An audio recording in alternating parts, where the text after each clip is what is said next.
Okay, good evening, everyone, or afternoon. It's 3 o'clock, so we will get the Human Rights Commission meeting for Monday, March 12th, 2018 underway. First item on the agenda is the mission statement. Jim, would you do us a favor and share with us the mission statement? Certainly, be glad to. The mission of the Palm Springs Human Rights Commission is to promote and protect the diversity of our community and to improve human relations through education and community awareness. Excellent. Welcome to all the other commissioners. Thank you. And our guest, welcome thank you for joining us today.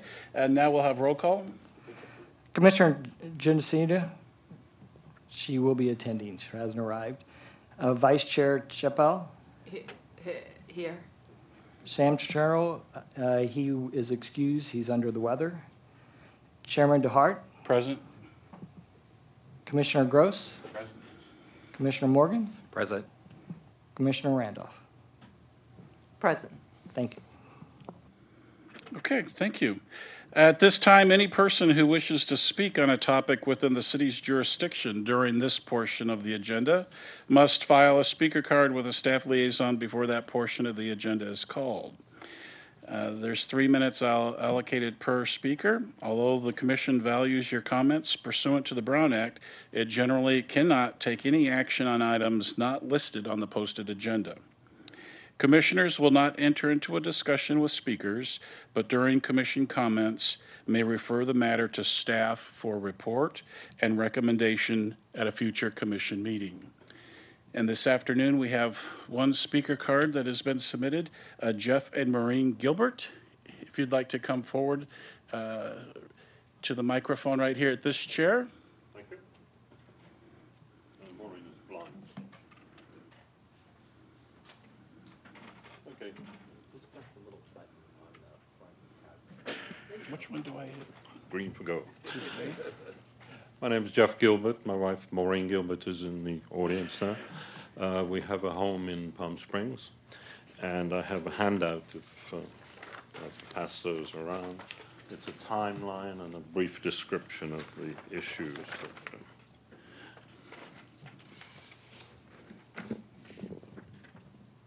The home I have is currently on a reverse mortgage, of which I'm required to maintain the home, pay property taxes, etc., etc.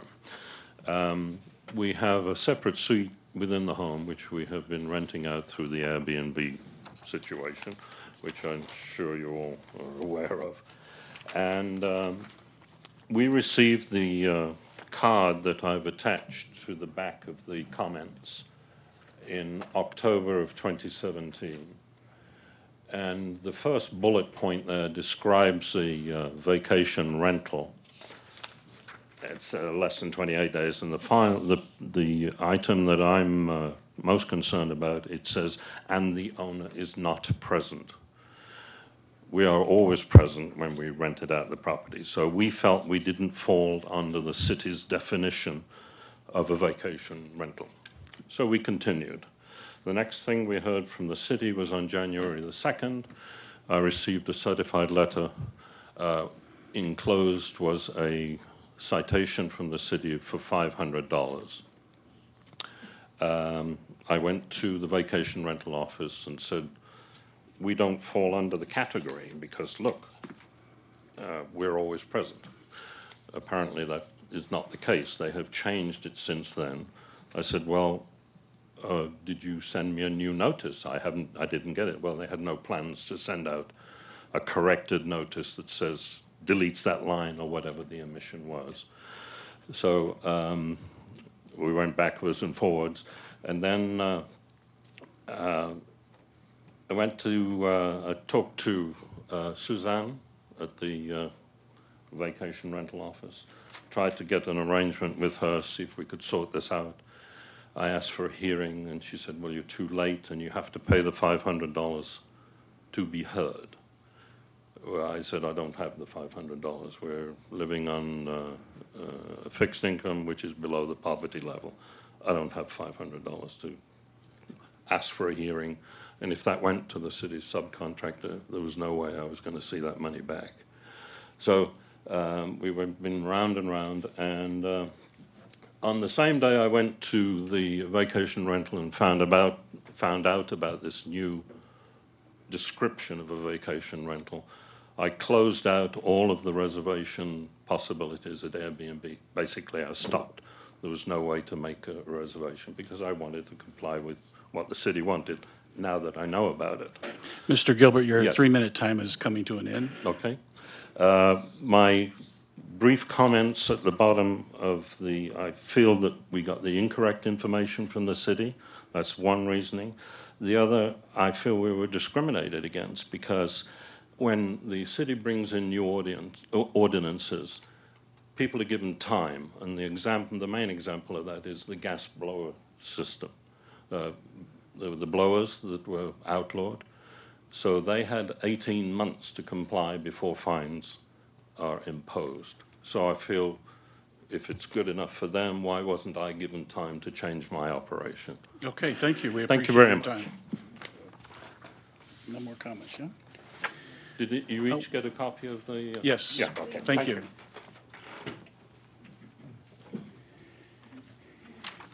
And we've got 2 other speakers in line. Paul Henriksen, if you can come forward to the microphone. Welcome. Thank you, Commissioners. I represent Smoke-Free Palm Springs, a group of advocates looking to bring smoke-free ordinances and policies to the city. And the reason I come to speak to this commission is because a component of that involves discrimination. It's a discrimination that we often overlook and aren't aware of, but secondhand smoke and third-hand smoke limits people's ability to fully participate in activities that other people can't, who don't have disabilities such as COPD, asthma, lung condition, brain conditions, developmental respiratory issues, all of these things. So those people can't participate in areas in our city where public events are happening, where secondhand smoke is still allowed, unlike most cities which have already outlawed that. They have to be careful which restaurants they choose to go to because there's still lacking in this city an ordinance prohibiting smoking on patios of restaurants, bars, and other businesses. And this is an omnipresent form of discrimination, and it happens at all ages. I was one. I've been hospitalized 4 times in my life from secondhand smoke, first when I was in my late teens. So I wanted to bring that form of discrimination and start the conversation and hopefully come back another time and talk in more detail about what we're doing and how the Human Rights Commission can help us fight this form of discrimination. We're working with other commissions and other agencies and organizations here in Palm Springs, and we're going to be looking for this commission to give us support and endorsement. Thank you. Okay, thank you. Dan, I don't know. I'm doing something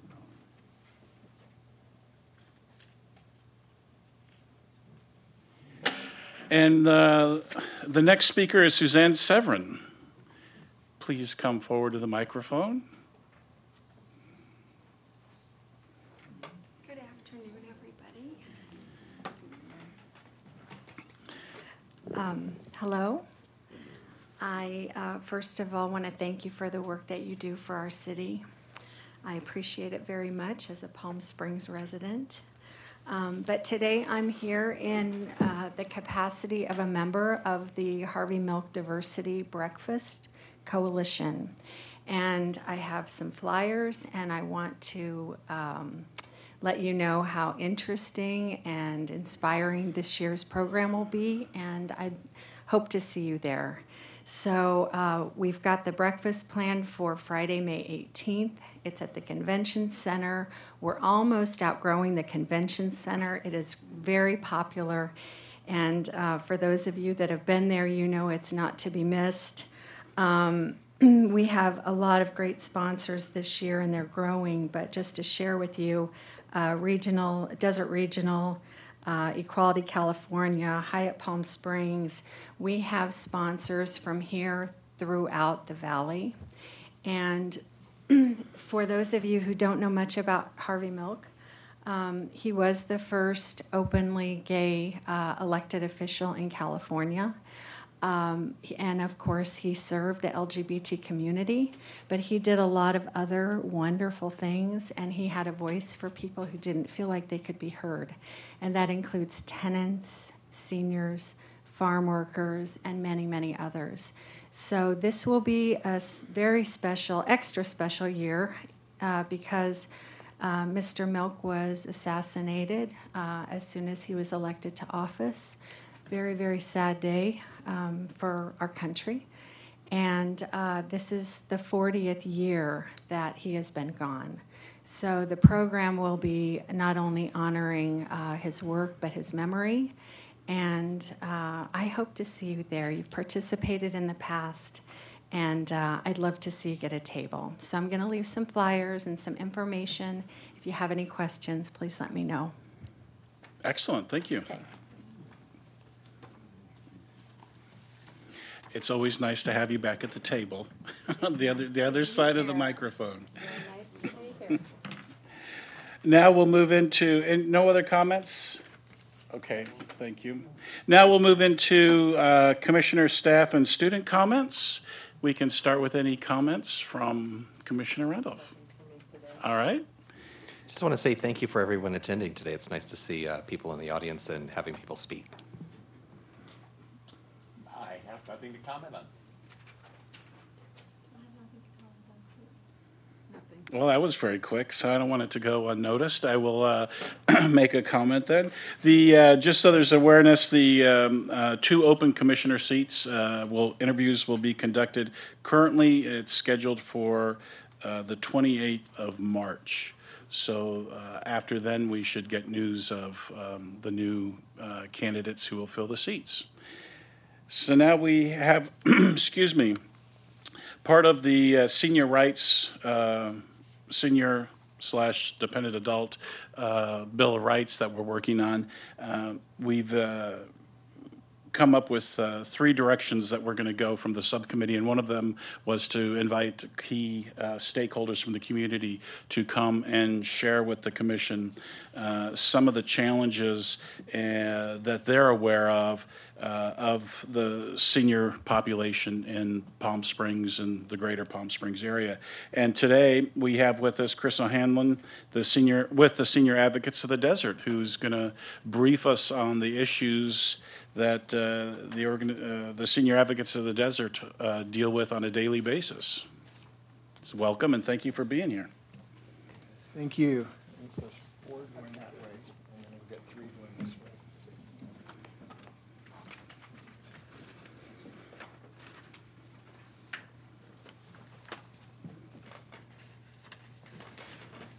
So thank you for having me, and thank you for the recognition last month for the Human Rights Award. I really appreciate that. I'm Chris O'Hanlon, and I'm the founder and executive director of Senior Advocates of the Desert. I moved to the Coachella Valley in 2004 and worked for a couple different places. I was an independent contractor for a while. And as a social worker, I came across a lot of seniors who went years and years and years of not getting benefits they were entitled to, simply because they didn't know about the benefits, or they couldn't get through the rigorous application process. Or they might have done it right and the government worker screwed up and didn't do his or her part. So I thought an agency focused specifically on helping seniors access lifelong benefits, health care benefits, income benefits, housing benefits, in-home care benefits would be the best way I could utilize my skill set and have the most impact for seniors. So that's why I founded Senior Advocates. We help seniors 60 and over. Our mission statement is advocate for low-income seniors in the Coachella Valley with respect to, as I mentioned, all the income and health care and housing benefits that they may be entitled to.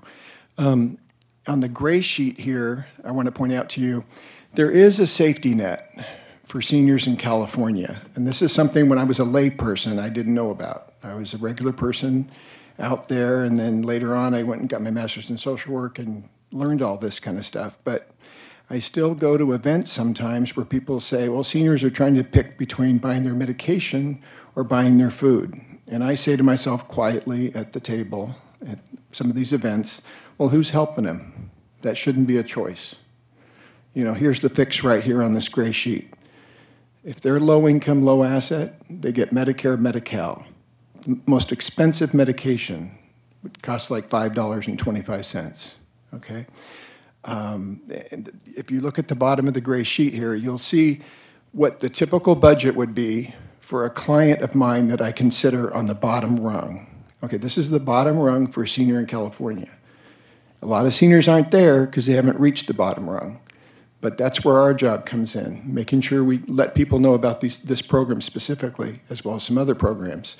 If you look at that budget, they've got $930 coming in. They have a subsidized senior apartment, one-bedroom apartment for $225. They've got food and other assorted sundries for $350, utilities and cable TV, medication copays, $20, other $185. That's their monthly budget. That's a nicer budget than I had all through my 20s going to college. And I never had a one-bedroom apartment. I always shared with multiple roommates. This is the bottom rung. So when you hear about seniors making these choices between medication or food or can't afford a copay for an MRI or a CAT scan, or they're not getting access to health care, you know, reach out. You know, there's probably a solution to that. Not always, but usually there is. So that's the, this is the bottom rung. Just remember that. Some people don't meet the criteria for SSI, Supplemental Security Income, so they have to separately apply for Medi-Cal. That's what we call Medicaid in California, Medi-Cal. If someone has Medi-Cal, that's kind of the entry point to a lot of programs, really, really good beneficial programs. Currently, the income cutoff for a single person is $1,255 a month. The liquid asset test is $2,000. So obviously, it's at the poverty level, close to the poverty level. It's a little bit above. You can own a home, and they don't count it as long as you live in it, and you can own one car. Other than that, that's the cutoff. But if someone can get Medi-Cal, if a senior has Medicare plus Medi-Cal, it's virtually 100% health insurance coverage. Their Medicare Part B premium gets waived. They get a free Part D drug plan. They're 100% covered. If they go to the hospital, they're there for 2 weeks, they walk out owing nothing. Some seniors come in a little bit too high on the income side. Their Social Security might be $1,400 a month. There's ways of fixing that. Medi-Cal recognizes certain offsets to their income to get under, and sometimes it's worth it to do it. Spend $150.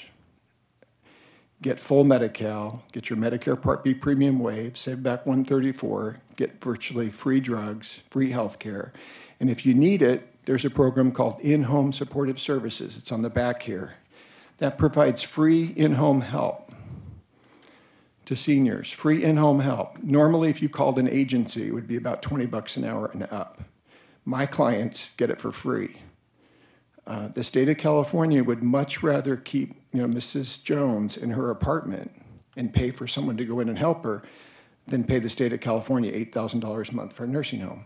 So it's a win-win for Mrs. Jones, it's a win for the state, and everyone's happy. So that's Medi-Cal. Another program that I help people understand better are the veterans benefits. There are so many veterans, and especially their surviving spouses, who have no idea they're eligible for veterans benefits. No one's ever told them. Even if they access the VA healthcare system, the way the VA is set up, they have healthcare on one end, and then they have the benefit side on the other end, and they don't really communicate. So they think that they're accessing all their VA benefits because they're accessing healthcare, but they're not in many cases. So that's another thing I do. So when I first started doing this, I came from LA, and I thought, wow, there's a dearth of agencies that are helping seniors. On the coast, you have a lot more in terms of advocacy organizations. You have Bet Sedec in Los Angeles. You've got Legal Aid. You've got all kinds of organizations, and There really wasn't anything out here advocating for seniors. So when the Social Security office makes a mistake, who's at that senior's side? When the Medi-Cal office makes a mistake, who's at that senior's side? We didn't have anyone like that here. So that's kind of why I felt that I had to do this. There's a front 2 pages of an article that came out in 2010. Riverside County is the worst in the state. I don't know if they've improved or not, but back in 2010, they're worst in the state in processing medical applications. And it didn't surprise me when I read that article. That's out of 58 counties. So just to put a face on it, because it just means more when you see a picture of a client in the newsletter on page 3. I have a client here with his brother. This is Lauren and Wynn Williams. So Wynn is 69 years old. His brother said he was basically born disabled, like some form of cerebral palsy or something. So I said, well, what benefits is Wynn on? Given that the SSI benefit is based on, never mind disability, but once you hit age 65, you're eligible based on age, income, and assets. So I've got a 69-year-old who has no assets and no income. Why isn't he on SSI? And the brother, Lauren, said, I've been trying for years. I've been going to that Social Security office for 10 years. I can't get help. I can't get help. So I said, well, when's the last time you went? Oh, over a year ago. What happened? Nothing. I didn't get approved. He didn't get approved. So I said, well, this time you're going to get approved. He's going to get approved. So sure enough, I said, well, what was the last contact you had with Social Security? Well, they asked for his birth certificate, official copy of the birth certificate, and he only had the hospital version. So he went and got the official one. That's a hassle to do. Dropped it off. Never heard anything. Well, sure enough, it was sitting on the top of the pile in his folder, in his case. So Wynn got approved for a year and a half worth of SSI, retroactive, SSI going forward, and then automatically, once you get SSI, you get Medi-Cal. So we had a 69-year-old living in Cathedral City, no health care, no income, born in Los Angeles, California. There's something wrong with that. So it got fixed, though. Frances, there's no picture of her. She only had original Medicare. She only had original Medicare. She got her red, white, and blue Medicare card, and she heard horror stories about HMOs like 30 years ago, so she was afraid to go on an HMO. But with just Medicare and living on $1,200 a month, there's huge copays. So she was kind of in a pickle. No one had ever told her that she could be eligible for Medi-Cal and everything else. So she was referred by Congressman Raul Ruiz's office because she kept calling them. Now she's got 140 hours of in-home help. She's bedbound. She has 140 hours in-home help, Medicare, Medi-Cal, full coverage, full medication coverage. Ramon, this one here, copy from our old newsletter. Ramon's a Vietnam vet.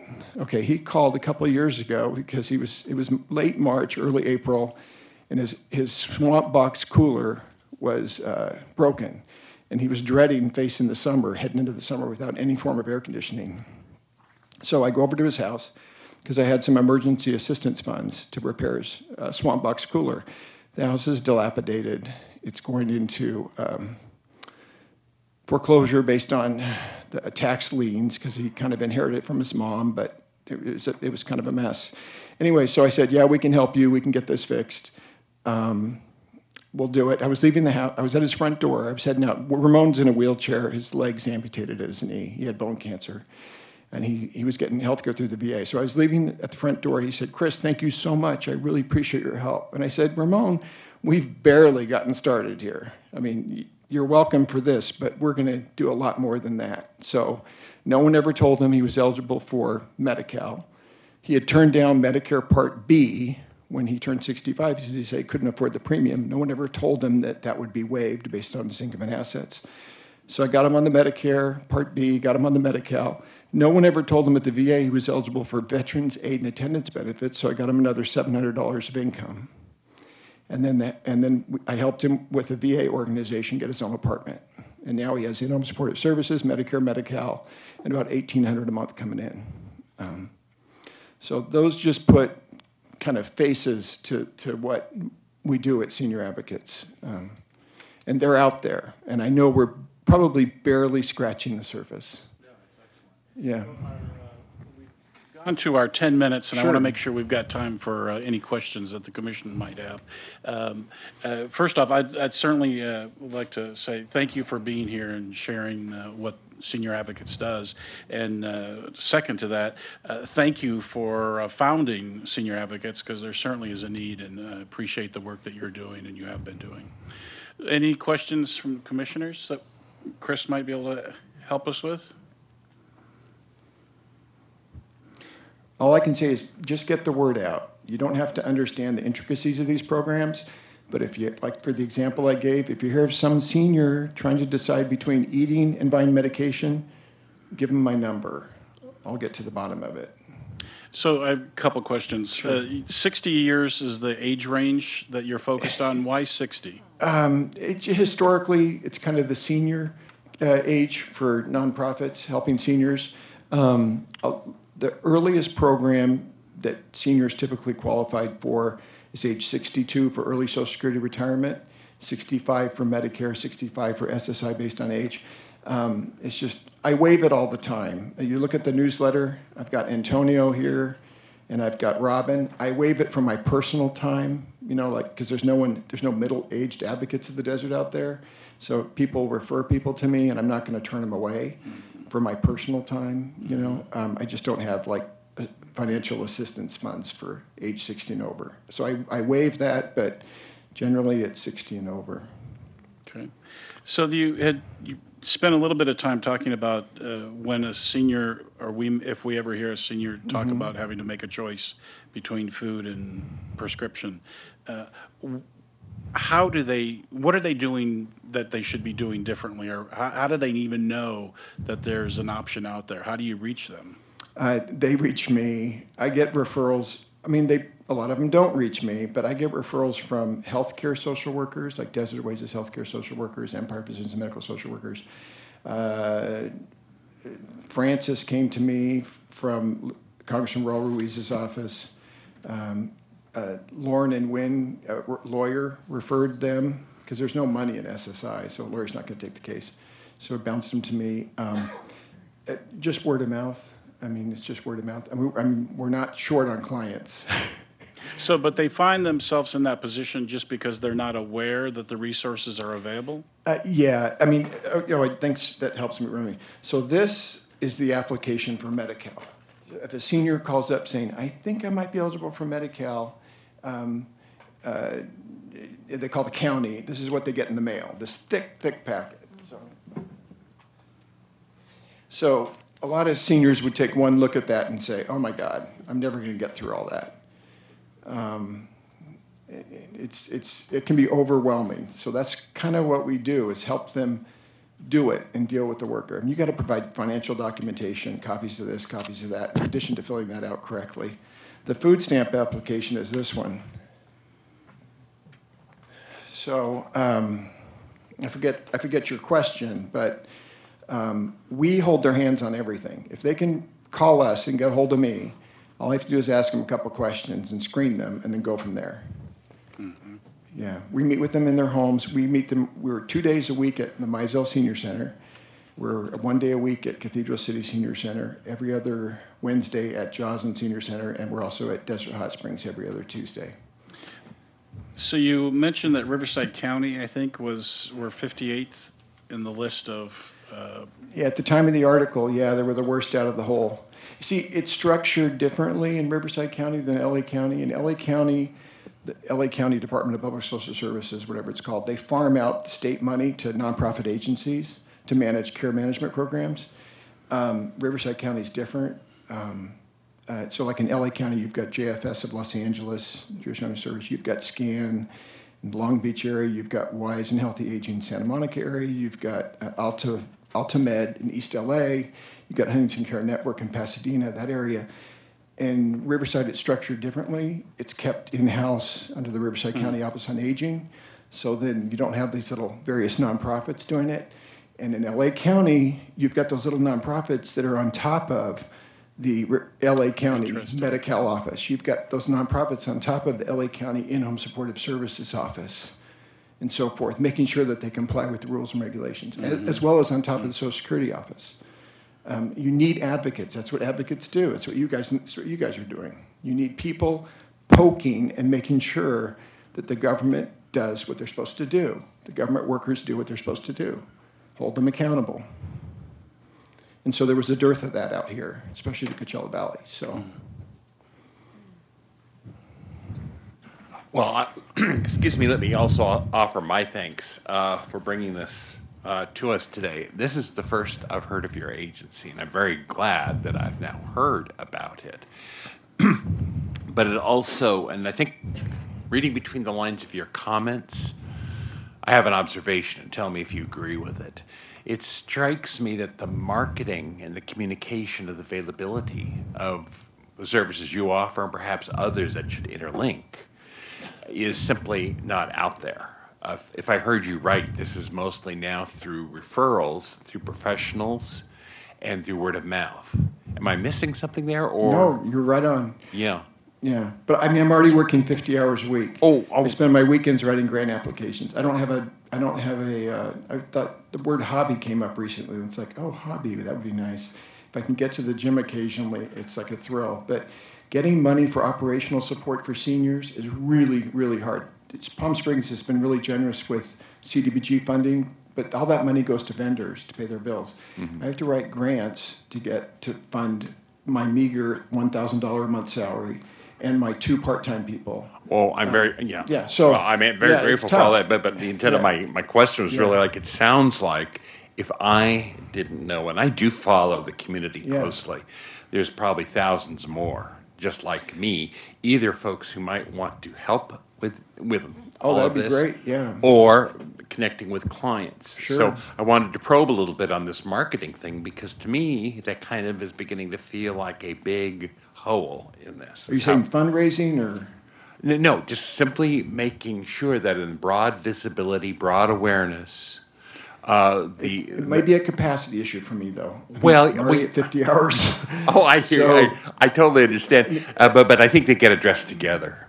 Yeah, that'd be great. Yeah, when I started with nothing, zero, zilch, you can't get a grant until you have a proven track record. And it's really hard. So it's individual donations. So now it's combination individual donations, and you can see on the back here of this newsletter, we do have some foundation support. So that's really, really good. But raising money for seniors is a tough one. It just is. It's not like the arts and music and kids and puppies and dogs and cats and stuff like that. But we're definitely having an impact. This is incredibly rewarding work. I mean, the example, and I give you other examples. On this sheet here, Marianne and Bob, not their real names. Bob was a Korean War POW, and his wife. So Korean War POW, okay, on SSI, the two of them, renting a condo in Palm Springs from their daughter, and there was a SSI redetermination phone interview, and they asked questions, and Marianne said, oh yeah, they would say, how much are you paying in rent? And Marianne said, oh, well, our daughter's giving us a break right now because we had some unusual expenses, maybe like tires for the car or something like that. So then SSI had to ding him on the SSI and kick him off. So no SSI, okay, got kicked off. Lost their Medi-Cal because it was SSI linked to Medi-Cal, and then lost their Medicare Part B premium waiver because that goes away too, and then they had to pay penalties, and then they had to pay retroactive. How long has this been going on?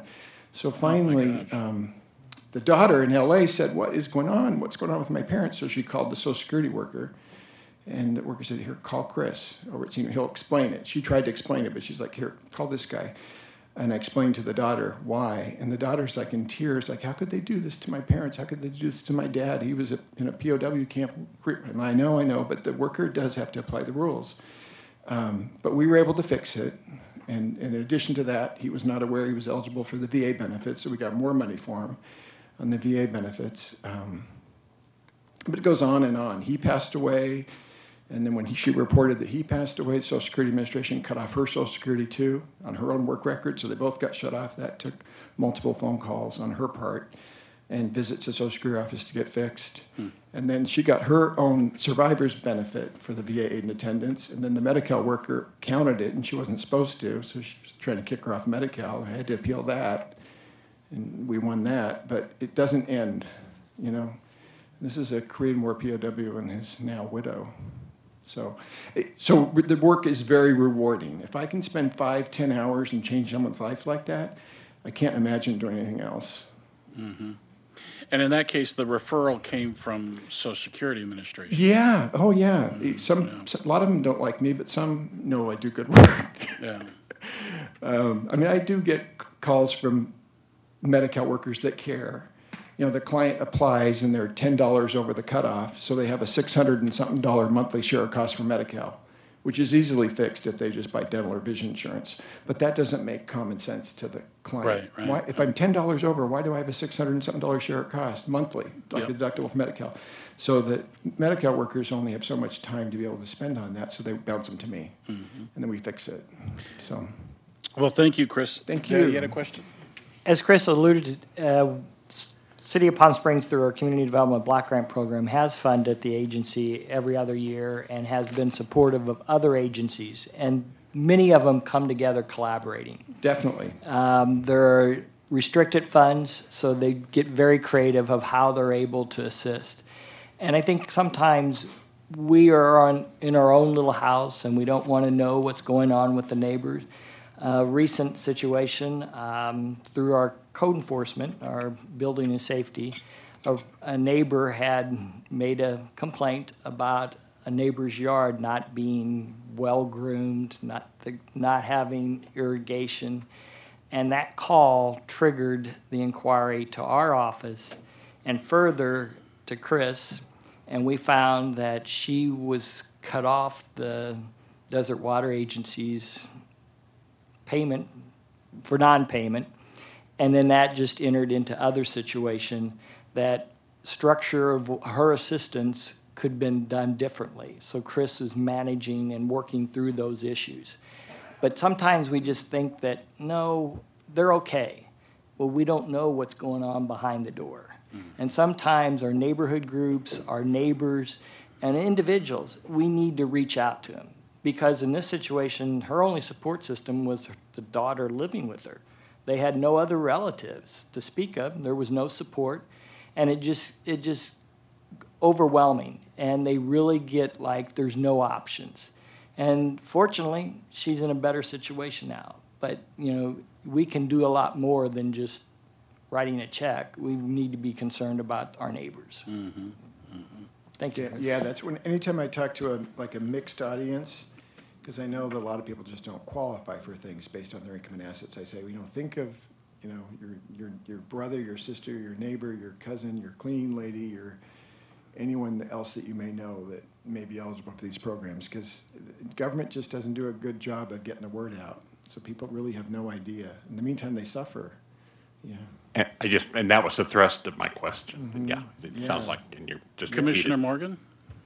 You know, it's funny because I've been talking to some of our commissioners about all these different services from different groups and organizations, which there's some amazing organizations out there, and I just don't think enough people know about it. It's not you, but I think, it sounds really funny, and it sounds silly for me to say this, but it's almost like the city of Palm Springs needs like a concierge, a place where just a little simple stand where people know that if you don't know, you say, go talk to this person at City Hall. There's regular office hours that they'll know about you or every other group and organization. I mean, Jilska and I have talked a lot about this, about somebody that needs, even Tamika, she's come here several times and she's offered her help from the state of California, but just one person that knows all these groups and organizations and agencies and knows who to call when someone does need help, when someone does have their water cut off or someone doesn't have help with, their daily living. But it'd be nice if we could actually think about somehow, some way, is there anything, and I'm not going to put this on your shoulders, I know you're burned right now with short staff, but is there anything in City Hall right now that we could actually utilize, or is there anybody as far as like a concierge, a point of referral, or connector? The city website is very resourceful in some of the listings. The major one throughout the Riverside County is 211. It's available online or it's available by phoning 211. And you identify the type of services or what the needs. And there's a whole litany of resources that are available. Do they know about I mean, how many different organizations do they know about all That- the local ones? That would be a good point. Those who are funded through the Community Development Block Grant, we ask that they go online and register. So many of the existing agencies, or the long-lasting agencies in the area, typically do refer. And oftentimes, that agency will use that resource book to make other referrals for resources that they may not have available. So we'll look at that more closely. What about just like, for example, I'm just trying to come up with ideas, the lady that had her water cut off. If she was my next door neighbor and she told me that story, would I find that on 211? Would there be a resource in there? Possibly more under the senior aid and what funding requirements there are. The utilities, the major utilities are required to provide some type of payment assistance, work-in payment plan. Unfortunately, Desert Water Agency does not. So there may be things that could initiate at our level. Yeah, because I mean, I hate to call you out on this, but we've talked so much, Jilska and I, about, just being able to connect people to the appropriate services, because again, there's so many different groups and organizations and government agencies that can help, but not everybody knows, and everybody's overwhelmed with how much information they have and the different type of requests. I didn't know about 211. I'm going to have to look that up and start doing some research, but I would love to work on something to kind of develop and get some city funding to have a concierge or a connector that will know all the different groups and organizations to connect people to. So, Chris, in the recent years, in the last 2 years, the State Council has been giving out grants for our disabled and our elder populations. Have you accessed those grants? Yeah, I'm Okay. currently under this fiscal year with a Palm Springs CDBG grant of $14,111. Yeah, Okay. for emergency financial assistance for seniors, low-income seniors. Ask for more next year. No, I think it's like 15 is like the cap. But isn't that right? Del, the cap is Yes. 15, yeah. Yeah, and No, also it's been a great help, though, because, I mean, I can do a lot with the government programs. I can really make sure the client gets what he or she is entitled to, but sometimes paying a water bill, you just need a pool of funds to draw from, or just put out an emergency, prevent someone from being evicted, things like that. I mean, Dale, just an example, Dale referred 2 gentlemen in August, okay? I mean, like, no other city does that. There's no other city you could walk in the valley. You could walk into, especially my city where I live, where you could walk into City Hall and get help because someone cares. And Dale bounced these 2 gentlemen living out of their car in August, elderly gentlemen in their 70s, 115 degrees, and we were able to hook them up, and now they're in their own apartment. One of them has Medi-Cal, and just because, I mean, people do care here, which is really nice. and also working with this population myself, it's a very sensitive population you're working with. They also have dementia and other disabilities. Walking into their homes is not safe for neighbors too. Families are not on board, and those are situations. Either we as cities need to pass laws that support these elder populations, take statistics on these populations after a certain age, that they are provided with these services. So I know we are working with a very sensitive group. Again, our network of nonprofits have been addressing these situations in the last few years, and I think our services are getting better with our elder populations. Yeah, well, hopefully when I mean, I only set up this. It would have been easier for me to do something else, work under someone else, get a regular job, do whatever. But when you see a huge gap, huge gape in the system, you just have to fill it, and that's what nonprofits do. Nonprofits fill in the gaps that government programs and other things don't meet, and that's why nonprofits exist. To fill those gaps. And there was a huge one here with respect to seniors. I mean, since I've been doing this, we're talking millions of dollars of income benefits. It's hard to put a dollar on health care benefits, but it's like seniors now can get the health care they couldn't previously afford, as well as, hundreds of thousands of dollars of housing assistance, because now they're in a subsidized senior apartment or they have a Section 8 voucher. I can tell you that the vast majority of those clients who you see on those sheets there would not have gotten this help if senior advocates didn't exist. They would just still be plodding along, if they're still alive, trying to do what they could. You know. Well, Chris, thank you. You're very welcome. Thank you for the work you do again, and thank you for spending time with us today to share this insight. And it certainly is raising to the level of awareness that we're gathering on this this mission for the Senior Bill of Rights, that the connection to services for the senior community is certainly lacking. And what you've been learning through the table talks, we're seeing that there's a huge need and void, and I think we're going to continue to explore that. So thank you. Thank you so much. Appreciate it. Thank you. Okay, now we'll move on to items for discussion. Item 7, and master calendar, Commissioner Sandra Sino. Okay, so our next event is the neighborhood picnic on the 24th. But I did get an email from Commissioner Jim about the March for Our Lives too. So could we talk about who will be attending this event? Sure. I mean the picnic, and if we need to be represented at both events, I think. Yes, go ahead. Okay. So how many would commissioners will be present at the picnic? What's the date? 24th. Okay. So I will two. actually be there, but I'm What going to be time? doing table talk, so I'm going to be walking around, but I could stay Okay. close to the table and cover, of course. Okay. So David and Jim. Okay. Jim. And I'm there as long as everything is quiet. Okay. Yes. Okay. Wonderful. So what are the hours that we've got covered? From 8 to 12. Well, I Eight to- think the picnic actually runs until 1 or maybe 2. 2. Yeah, I think it's Okay. 2. And so we need we need to be sure we're covered up till 2 p.m. 2 p.m. Is it Okay. 8? Do you know? 8 to 12? 8 to. The setup is early, but I don't believe the event begins until like 10. Yeah, I think 10 to 10 2 to- is. yeah. So who do we have from 10 to noon?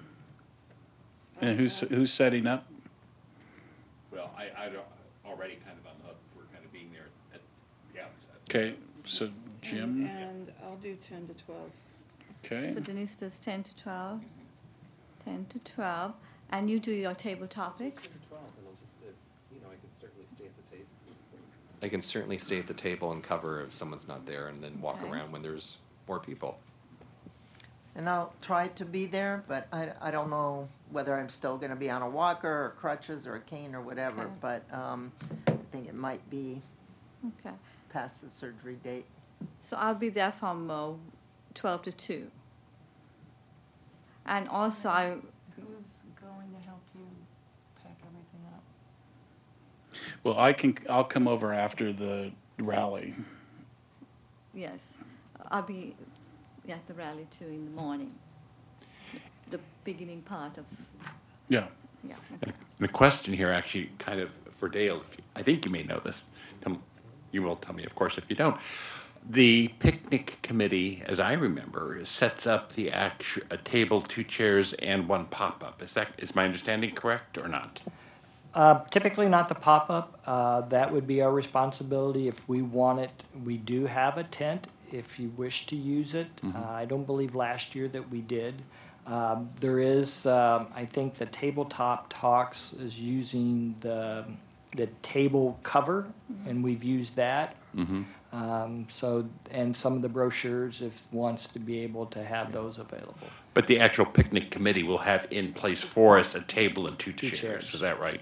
Okay. Yes, yes. And last year it was very windy, so we, it's not Well, really yeah, I comfortable. would agree So we with, couldn't put up our tent. yeah, the pop-up, I don't think Yeah. we either So need it. Jim and Denise, you have the 10 to noon, so we'll leave it with you on setup and determining what is needed for that morning, and then I'll be there to assist on the wrapping up, okay? Okay. Yeah. So we need the banner, and then also flyers. Are we going to update our flyers? Master flyers. We need to update our flyers. Well, if someone would want to give a revision, I'll be happy to take that on. The tabletop had the flyers as well as the table cover now. Now, the banner is a separate item that's typically just used with the parades. And those that were packaged in a different canvas bag. So I don't know if you need the banner. Well, the box that I have that has the items in it, in my opinion, the only thing that's really of great value in there is the banner, which is quite nice, and it zips onto a 10-foot table. And the mission statement cards, of which we all have, I think those are great to hand out. Everything else is specific to a certain issue, and there's not a lot of it in there. So that's something that maybe we as a commission should address and say, if we're going to go out and be visible in the community, what should we develop to hand out? Like I was just thinking, this gentleman here, it's not that big a problem for us to make up cards with his phone number on it so that if we run into someone who has a senior issue, we can refer them. I think those types of things would be, and I'd be happy to work on getting those, and then we put that in the box. Okay, Anyhow, so who's got the again, box, David? Jim and Denise, you're taking the lead to collect the materials from each individual and have them available for setup? Let me tell you what I think that means, and we'll find out. I think that means we take the green box, quite frankly, with all our goodies in it, and make sure we have it at the table. That's where the zip top yellow thing is. The brochures are in there. Gold, whatever. But anyway, basically it's getting it there and to the location, which we'll discover when we get to the park. I'm familiar with that process. And I think that's pretty much it. It's going to be quiet. That was my email message. I don't think it changes anything, but it'll be quiet until the youth march. Yeah. So Jessica, if anything does need to get updated, if you can connect with Dale to update whatever items you think need to be updated. And between the two of you, if you can certainly make note of the pop-up tent, and if it means getting somebody else to help get it there, it could be sunny, and we don't know our position, where we'll be placed in the park. Well, first of all, we don't have a pop-up tent, or do we? Yes. Oh, Dale we do had have a mentioned that we pop. do. Oh, I'm Okay. sorry, misunderstood that.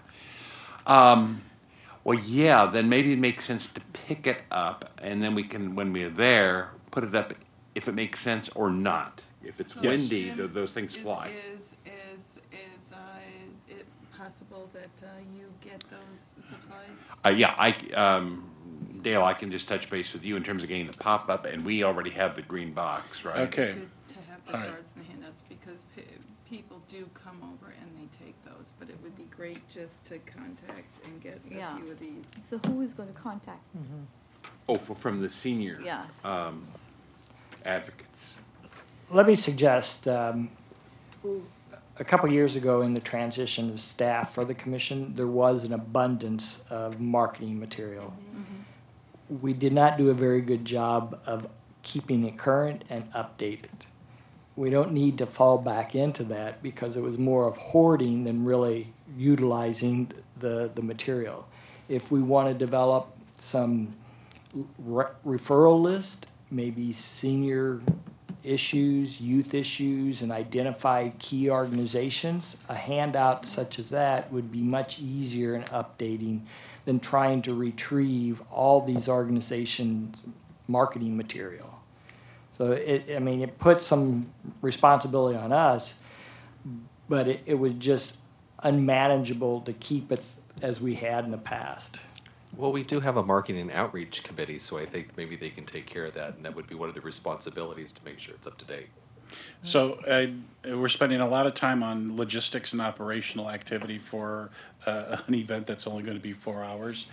So if we could have the committee get together, determine what's needed for that day, get with Dale, and then just carry it forward. Whatever you see fit that will be appropriate, then that's what the commission will rely on. Okay? And then the next one is the Harvey Milk. Is it too early to talk about the Harvey Milk? No, We're going to talk about the table is yours. Yes, the Harvey Milk Diversity Breakfast. commissioners, are we getting a table? Are we paying our own way? It's in the budget, correct?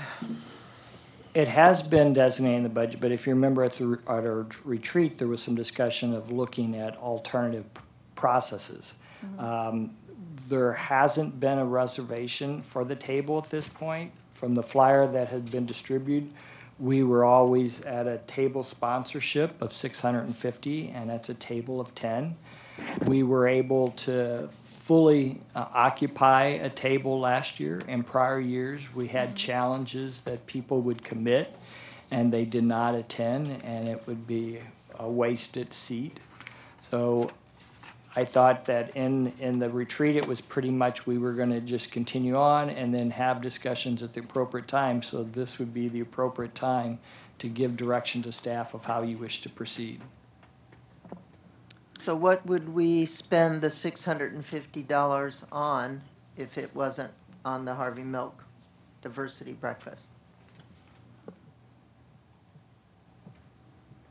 A new banner? No. And then nothing's been brought forward yet, so there's not an item to consider for the expenditure. Okay. We have an adequate budget. There is sufficient funds. We have not been frivolous in our expenditures. So if it is a desire to continue the tradition of sponsorship of this table and revisit it next year, we can move forward it that way. I think it'd be prudent for us to form a subcommittee that will address the budget going forward. It seems late right now with not having a concrete plan of what we'd spend that money on, that we should proceed with the Harvey Milk Diversity Breakfast as we have, and then, but quickly, form a committee, sit down and say, if we were to have some other funds available, what would we spend it on? Are we able to just to do an informal survey of who would be interested in paying for the diversity breakfast tickets for themselves? Would anybody be opposed to that? I already buy a table, so. Yeah, and I'm already involved with sponsoring a table myself. I don't mind purchasing a ticket instead of taking it out of the budget. The only, if you do that, the logistics of whether, as a commission, we go ahead and approve the sponsorship of the table and have that secured, and if individuals wish to make a donation Okay. to cover that cost. Perfect. Okay. Okay, do we have to vote for that? Is there a vote required since it's in the budget? It'd be best to take a formal vote because earlier discussion at the retreat, we didn't make a final decision. The budget is sufficient Okay. that it could take that. So I'll abstain from the vote since I'm the founder of the event. All those in favor of supporting the Milk event with a $650 table? Is Jessica making the motion? Oh, did you make? Yeah, so does that, in that motion, are we paying for our weight? Or It's your motion, you make it. Yeah, yeah. I make a motion for the Human Rights Commission to pay for the table for the Harvey Milk Diversity Breakfast, and if any commissioner feels any kind of obligation to donate $65 for their self back to the commission. All those in favor? Second. Wait a minute. Oh, sorry. Jessica, you want a second? Yes, I second. Okay. Thank you. Thank you. All right, all in favor? Aye. Thank you. And I abstained. I'll make- Okay, so that will be taken care of, Dale, you'll process? Okay, perfect. Commissioner Sandrasini, is that it for our calendar? Oh, yes, that's it for the calendar, yes. Okay, thank you. All right, so now item B, subcommittees. Community Service Awards. Vice Chair, do you have any comments that you'd like to make? Well, this was my fourth that I have attended, and I have to say that the PowerPoint with the pictures and the explanation and the people who came to play their Oh, music was a really good touch. It just really brought a lot. I thought that was a really good awards. yeah, So excellent. It was excellent, I thought. Yep. And I want to thank all the commissioners for participating. It was a great showing from the commission, and certainly we've received a lot of very positive feedback from city council and from folks who attended on the individuals and organizations that were recognized this year. So job well done for everybody. And thank you to the chair for making the video. It was Yes. so popular, it was a request for it to be placed on the website. Oh, I love that. That's good. That's excellent. So community outreach and marketing. Speaking of the outreach and marketing committee, Commissioner Morgan, would you like to share any comments or give us an update? Do you have anything that you want to say?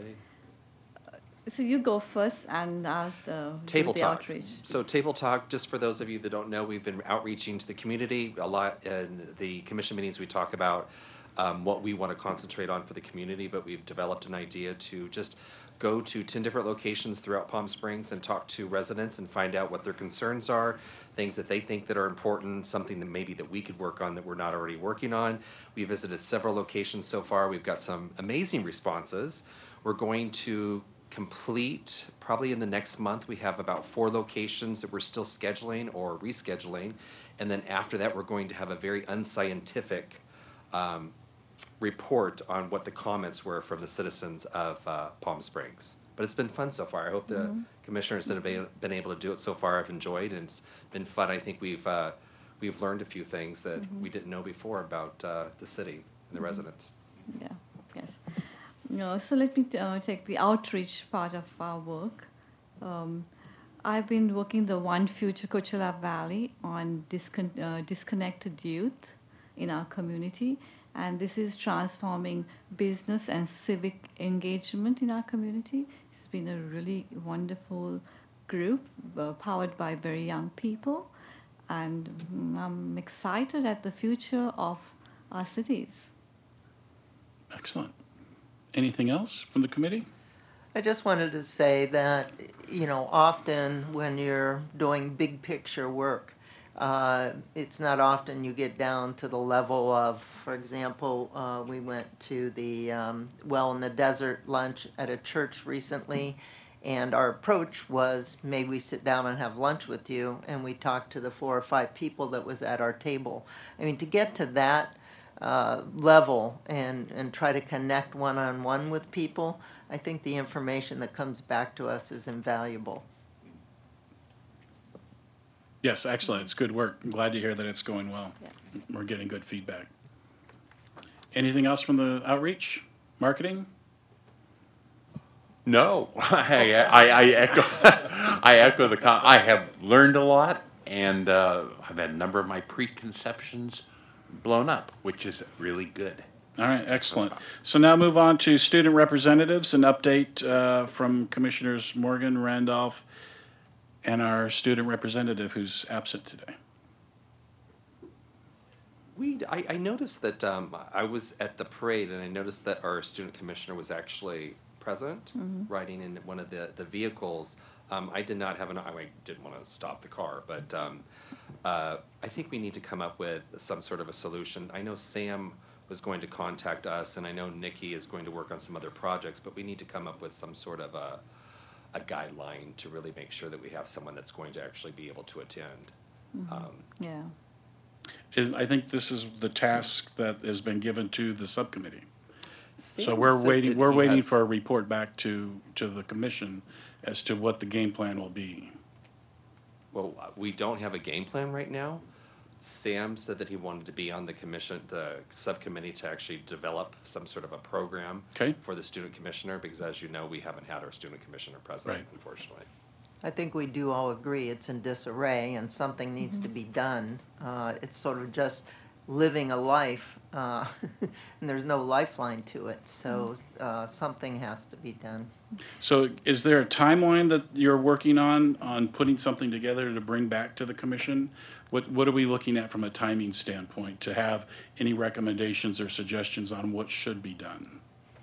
Again, Sam is not here, and I think we were, looking for his guidance to get the ball rolling, since we're working on the marketing committee and driving that forward. Okay. I'm not trying to get out of it. I'm just saying that I was sort of looking to Sam for direction. Mm-hmm. Okay.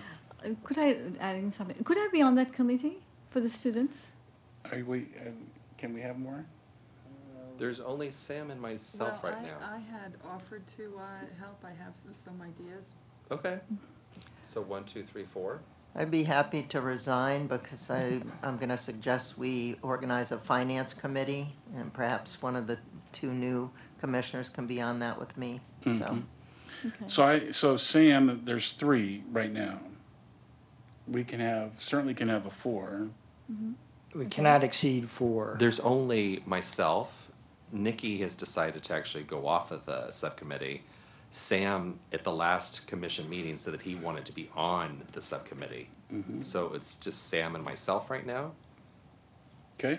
So you could have. So if Jilska and Denise want to. Yep, beautiful. Okay. Okay. Okay. So we'll add Denise and Jessica. And I think it's important because the school year is ending, and before that we need to start getting the ball rolling to if we are going to recruit student representatives who are going to be invested in what we do. Yep. So this is March. So in the April meeting, if the 4 members of that subcommittee can get together and put together a timeline, They will. so we know what we're facing for 2018, 2019, going into the new school year, we certainly it would be best to have a plan in place. Okay. Senior Independent Adult Bill of Rights. Commissioner Gross, do you want to give us an update?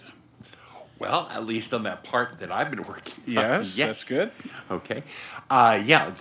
We did have a good conference call with myself and Ron and Sam, where they reported out on, in turn, what they had learned from council person, or ex-council person, Jenny Fote, and Jeff, right? Mm-hmm. Yeah, that was the 3 of you that met. And the one outcome that I agreed to take on was, kind of ties to comments this morning, was the sense that there are a number of agencies that are providing services in the senior space, but they are each kind of offering their own messages, their own programs, so forth and so on. So the thought being, and this is what I'm working on, is having Mizell and I don't have my notes, but we designated 5 other, including the agency we heard from this morning, senior advocates, actually at some sort of I'll call it fair, maybe we'll have a different name for it, but a gathering where all of those service agencies and their representatives are together in one place. Tentative timeline in May. So I've sent an email to Jenny asking her to connect me with the right person at Mizell, who would kind of be the, I guess, ringleaders, beginning to pull together those 5 agencies, again, with a tentative timeline for May, to actually have such an event and provide it won't be one-stop shopping for everything, as we learned right now. There's so many agencies, but at least the big ones, and begin to make some interconnection there, one-stop shopping. Yep. Okay. So that's my report. Sweet. So to take it another step further, out of our subcommittee meeting, our discussion was to tackle it three points. So Jim is taking the head on creating the resource fair with Mizell, and that came at a very strong recommendation from our previous conversation with the council members as to bringing the service providers together to create that forum. So that's step 1, which is to start helping to increase the connection between the community and the resources that are there, but it also gives us the opportunity to be exposed to those providers and learn directly from them and from their clients. Sam he's tasked with coordinating with our council reps to meet with key stakeholders in the community, having small, or they're going to determine whether they're small meetings or a roundtable meeting like this of 5 or 6 of our key stakeholders at one time from the mental health fields, senior rights fields, transportation, housing, legal, whatever those key stakeholders are that they identify. Sam's leading up that effort to bring those conversations together around the table at a very high level of the leaders of those organizations. And then my component was to bring in 3 or 4 key individuals within the community to brief the commission itself on core issues, and that was the Senior Advocates of the Desert was the start of that. Next month we have the County Office on Aging scheduled, and the following month it's going to be a representative from Jewish Family Services. So we're getting 3 of the core providers within the region to come directly and share with us. Sam is working with council members to look at high-level stakeholder concerns and issues to identify those, and Jim is heading up the frontline connection with the actual clients and the service providers. So timing, as Jim mentioned, was in May. So our expectation is that we will, over the next 60, 90 days, have all 3 of these tasks completed. Then the commission's going to be able to come back around and start evaluating what are those core issues that we've identified. The ombudsman component, which was mentioned previously, is that you mentioned concierge individual. There is a huge need, so we've identified that, and there isn't that service provided. So as a reminder, what we're after is, what can the city do? What can the city provide? What is there that is within the realm of the city that the city can get involved in? And is that going to take the shape of the commission bringing forward a Bill of Rights, a policy, something for the city council, or are we going to be making a recommendation that would include something as the city taking a role that would be defined somewhat like having an ombudsman individual that could be a point of contact for resources. Okay? So that's where we're at with Senior Bill of Rights. Any questions? Could I add something? What about interventions for the seniors? Interventions. And what group would oversee that? There are some amazing groups of people, actually interventions for the seniors.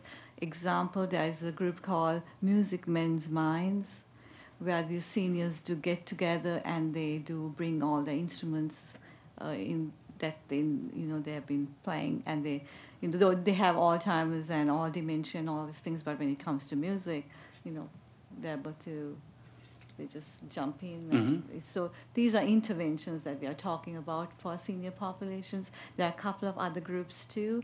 I can give you some names and numbers of people. Please do. Yeah, send them to Dale, and then we'll add them to our list of folks that we want to be looking at. Okay. Okay. That's excellent. Any other questions? Senior Bill of Rights. Okay, we're good. Next up is what do we have next up? Oh, external activities. Desert Highland Gateway Estates Community Association update. Commissioner Sandra Sina. Okay. So the Black History Month started off with a gospel choir service hosted by the United Methodist Church of Palm Springs, and I was very thankful that I was able to attend that event. It was wonderful. I also attended the Black History Gala, which was at the Hilton, and it was very well organized. They had looked inward into their own community and recognized people who had really contributed amazing time of contributions in their work, in their professional work to this community. Also, we took part in the Black History Parade on the 24th. The next meeting at the Gateway community will be on the 10th of April. So there are meetings every other month. I did receive a letter yesterday thanking us for day before and Saturday for being present. Oh, excellent. Very good. All right, thank you for that. Sam is out, so Dale, do you have anything that can be shared about the homelessness task force? The standing committee, the council homelessness task force will be meeting in April, and that information will be going out shortly. I don't recall the exact date. Okay, thank you. Dale, is there a date when we will get the results of the point-in-time count that we did in terms of counting the homeless in Palm Springs? Typically, what Commissioner Randolph's talking about, January 26th this past year, we did the point in time. It's an annual count, and we did the preliminary results, but they will have to be tabulated and verified. Typically, we don't get the complete report until May.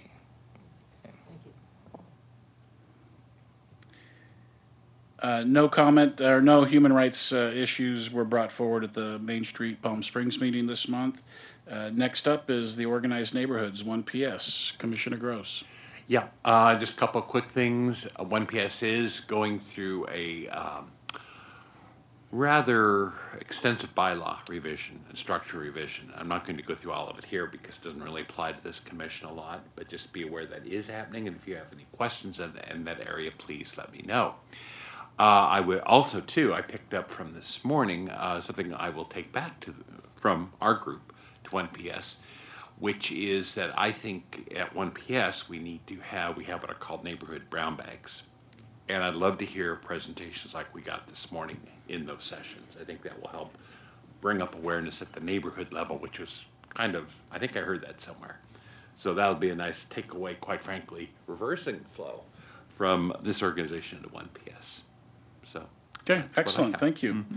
So the Palm Springs Police Department LGBT Outreach Committee, the meeting this month, a couple issues that were very related to the human rights is we had two hate speech or hate graffiti incidences that did occur in Little Tuscany this last month.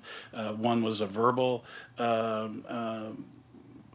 attack on two guys that were walking in Little Tuscany, and another one is just hate graffiti was written on a flag outside of one of the residents' homes in Little Tuscany. So the sergeant in charge of crimes against persons is updating us on a monthly basis on the activities, and we're continuing to really look and follow up on the fascist solutions graffiti that was painted off of 111 and Rimrock Road in November.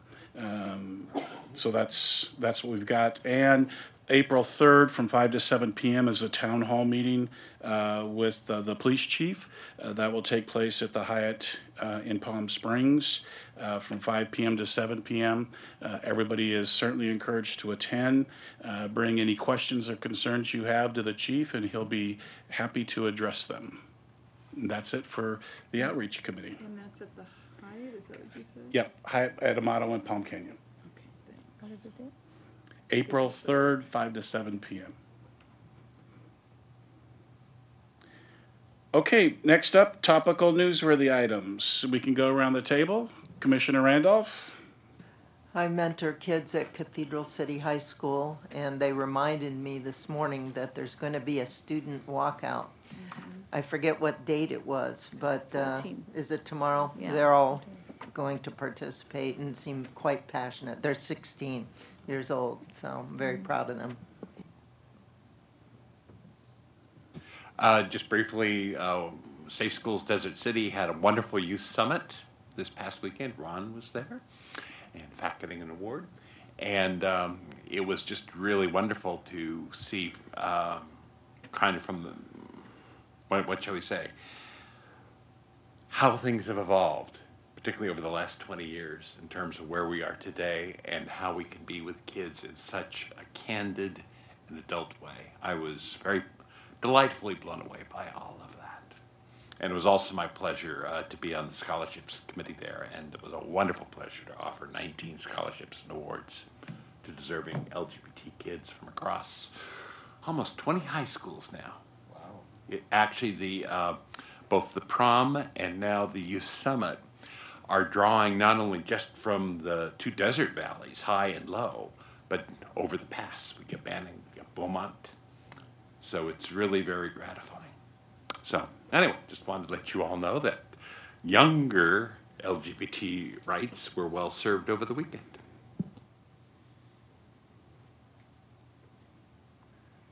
My turn. I've been this last year has been a wonderful experience actually, because working with our team of commissioners on our table topics has been very, very exciting and interesting.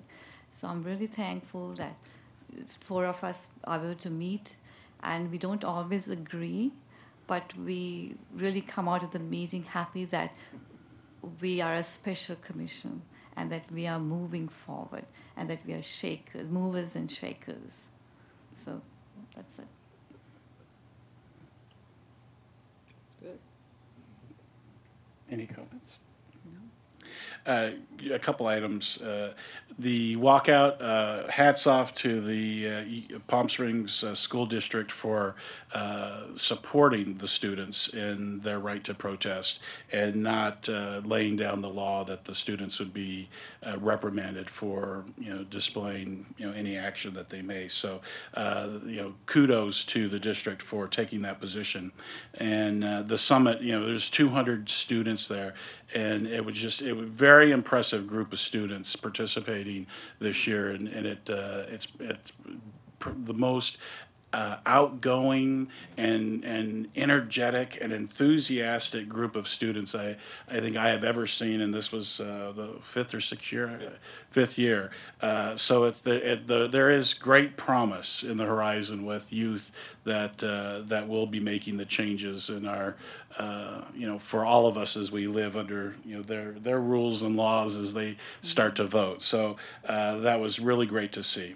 And I also, we have a representative that sits on the CDBG annual review and making recommendations to the city council for funds this year that totaled, I already forgot, 462? 4,300 with the additional reprogram dollars. How total again? 403,000. 403? Yeah. So $403,000 was people apply for the community development block grants through that formal program, and then there's a committee of 4 or 5 individuals that come together with Dale and evaluate their grant submissions. So that took place a couple of weeks ago, and now it goes forward to City Council, and it's in their hands. Sweet. I got some incredible feedback from the Community Service Award program. I think the idea of less is quality, and that was very apparent and very appreciative on so many individuals of the recipients, and it made quite an impact for all of those involved. So good job. Thank you. Excellent. Okay, I think that brings us up to, agenda items for the next meeting. Does anybody have anything that they'd like to see? Commissioner Randolph. I'd like to suggest that we consider forming a finance subcommittee. I'll volunteer to head that up, and since we don't have a huge budget, perhaps one of the 2 new commissioners can join me on that. We'll evaluate it, create some ideas, maybe some different things we'd spend money on, and then I would present it back to the entire commission. Okay. Everybody all in support of that? We'll get that added on. Is that a motion? Or is that we don't need a motion. We don't need a motion. No. Oh, in other words, we're just adding that to discussion. It'll just be on the agenda Yeah, next okay, time, sure. right? Yeah, I definitely think we should. And have that. hopefully I will be a bionic woman with a brand new knee, but I do think it shouldn't be a problem. I'll be here the next time. Okay, excellent. Any other agenda items? All right, excellent. No announcements. Dale, do you have any announcements? No, we're good to go. Does the commission know that Annie's not here? I shared with some. I did not make it public. What Ron's alluding to is Annie Rodriguez, the housing administrative assistant, had been our assistant staff liaison, but she is with children. She has twins, a boy and a girl. but her doctor has put her under special care, and she has extended her maternity leave for 6 months. So I am the point person. Yes. Thank Well, you. we will miss her, and we certainly wish her well. She needs to be doing what she's doing. So it's 4:26. Commission will adjourn to an adjourned regular meeting Monday, April 9th, 2018 at 3 p.m. in a large conference room at City Hall. Thank you all. Thank you.